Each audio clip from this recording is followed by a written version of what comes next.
Well, hello to everyone out there in YouTube land. I hope that everybody is doing well. I'm doing pretty good. Can't complain. Just a little busy in the kitchen, getting ready to make a delicious apple crumble. So I have like maybe about 8 apples. Maybe about how many cups is that? I'm not even gonna go into cups. I'm not doing a recipe right now. But anyway, just in case somebody wants to know. But I'm getting ready to make a delicious apple crumble. I'm gonna use my caramel or is it caramel or caramel? Let me see what it is. Okay, so yes, it's the caramel. I couldn't remember if it was a salted caramel or what it was. So anyway, a caramel extract. Oh, this is so delicious.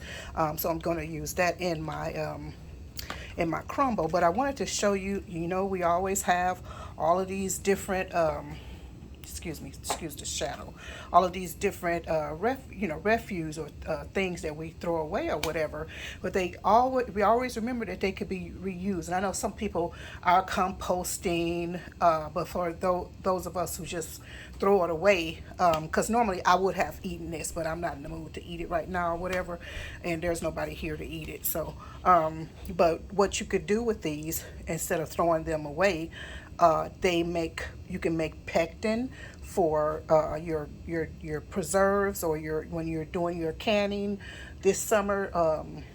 What do you call it? For jams and jellies and things like that.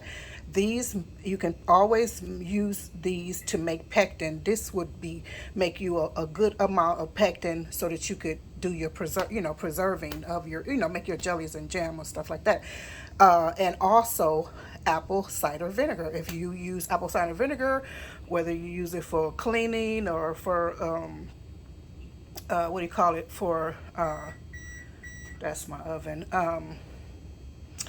salads, or cooking, whatever you use apple cider vinegar for, which is a multi-use product. Here you go. You don't have to always, run out, because sometimes you run out of something. So you don't always have to run out to the store and pick things up. You have them at hand. And of course, it does take a little while for it to, produce or whatever.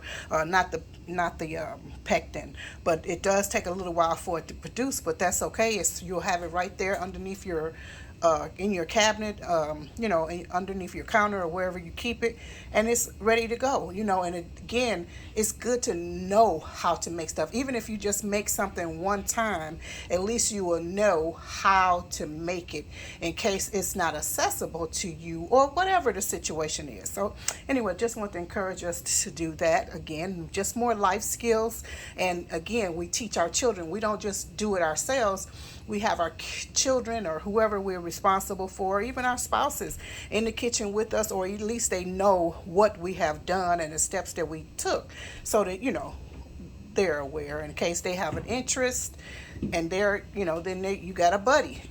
You got a buddy. You made a friend to help you do these things, because it's really fun. It's really lovely and whatnot. So anyway, I'll talk to you later.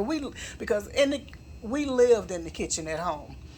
We had a living room, we had a dining room, but we mostly lived in the kitchen. There was a television in the kitchen.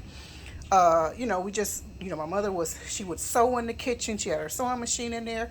She did a lot of her crafts in there, and she was crafty too. She made pillows, she made stuffed animals, quilts. She did so many things, and just beautiful things for us to have for Christmas. Just to, something to go that you hand down from family to from family to family member to family member or whatever, heirloom stuff. And again, cooking and baking and stuff like that. So she was well-rounded, canning and preserve all kinds of stuff. She did it all.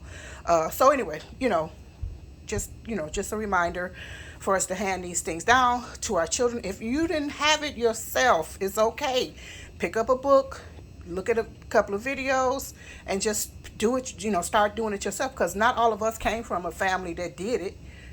There's a lot of things we didn't do in our own families, but that doesn't mean that you cannot pick it up, that life skill up, pick it up, and then hand it down to your own children as well. But let me hurry up. These are browning. It's going to take me a little while because I got to put them in the oven for about 30 minutes just to cook them down. And I'm almost out of brown sugar, so I need to make up a new batch of brown sugar. So I got a lot to do. So let me let you go. But I love you very much. I hope this is, as always, that this information has been helpful and useful to you or to someone, in Jesus' name. All right, talk to you later. Bye bye for now.